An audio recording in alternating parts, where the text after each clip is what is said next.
The loudest thing in your life might be drowning out a whisper. You've held an intention for years, but the noise takes over. You're walking past that quiet door every single Monday.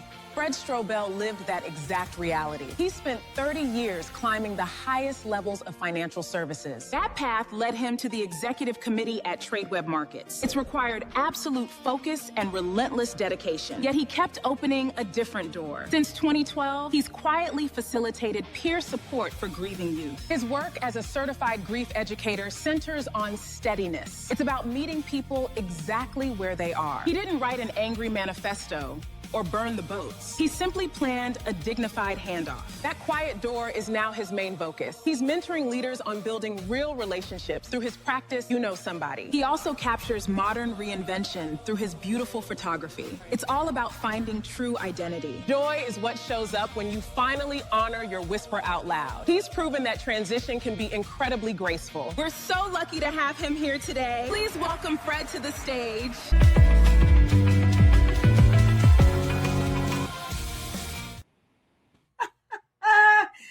Fred, quite handsome in that. Right? You made me look so much better than I actually looked. Thank you. That's fantastic. You are fantastic. My friend, it has been, let's see, we reconnected a couple of months ago after how long? I think it might have been 20 years at least, right? 20 years. Wow. We have known each other for a very long time. And so I was so happy when you reached out to me. And now I'm like gum underneath your shoe, Fred. There's no getting rid of it. You're doing some amazing things, my friend. And I'm very happy to be here. It's great. Thank you. I'm happy to have you here. So we are going to do what I call a hot take. I love doing that with some of my guests, where we are going to watch something and that's going to springboard our conversation. And we're really, really excited to get into you and all the amazing things that we heard about in the intro. So we're going to watch that. Good? Great. Okay. Thank you. Mildred, let's run it. Hey. What is your deepest fear, young man? What's your deepest fear? What that mean? Our deepest fear is not that we are inadequate.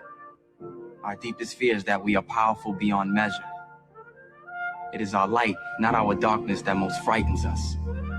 Your playing small does not serve the world. There is nothing enlightened about shrinking so that other people won't feel insecure around you.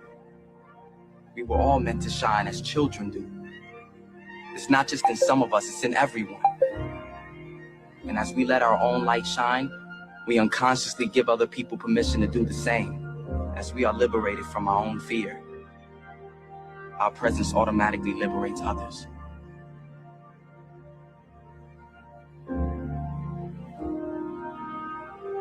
Sir, I just want to say thank you. You saved my life.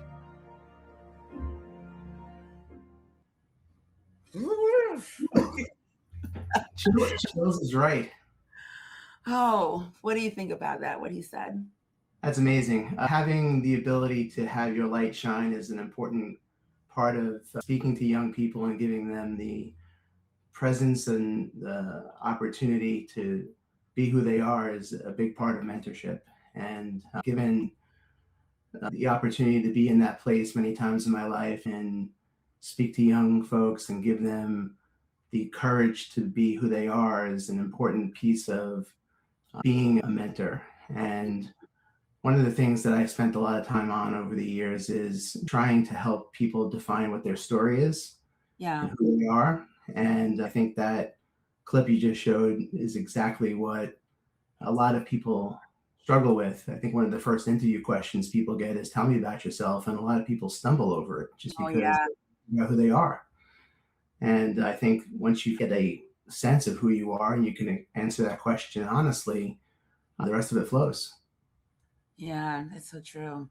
That's so true. I think because we're just, depending upon who you are as a person, I can speak for myself that I have in the past struggled with that question because I'm so much more focused on you than I am on myself that I had not given myself an opportunity to think about who am I and what I bring. What's my light? Yeah. I had a moment that I can share with you. Not that long ago, I was at a breakfast for Streetwise Partners a few weeks ago, actually. And as you talked about in my opening, I was in corporate life for 30 years, and I got used to having a title attached to my name. And I went to this breakfast, and you get the name tags. Everybody walks up to the table, you're looking for your name, and found my name. And for the first look down, it said Fred Strobel, and there was nothing underneath it. Ooh. And for the first time in 30 years, I had nothing under my name. And I was stunned a little bit when I looked at it. But what I also took away from it was that's enough for it just to have my name on it, because that's who I am. And in this transition, this cycle for me of going through changes, what I realized, and some of the things that I was focusing on in my nonprofit work for the last 14 years at Tuesday's Children, and most recently with Streetwise, is I was on the first mountain for a long time. I'm not sure if you know who David Brooks is. He's a very famous author, and he wrote a book, The Second Mountain, which I read probably at the exact right time in my life a few months ago. And it's about focusing on your career and climbing the ladder and working through and trying to be successful in what you're after. And then you wind up, if you are on that mountain, you wind up in a valley. You're trying to figure out what your next step is. And then you're looking at the second mountain and what you want to do with that second mountain. And for me, it was about, I was already working and doing a lot of things to help people along the way. Right. And that sense of purpose became, for me, a second mountain of building out and working on things to help other people, which is more of who I already had that part of me, but I wanted to make it more of who I was on a full-time basis after I left the corporate world.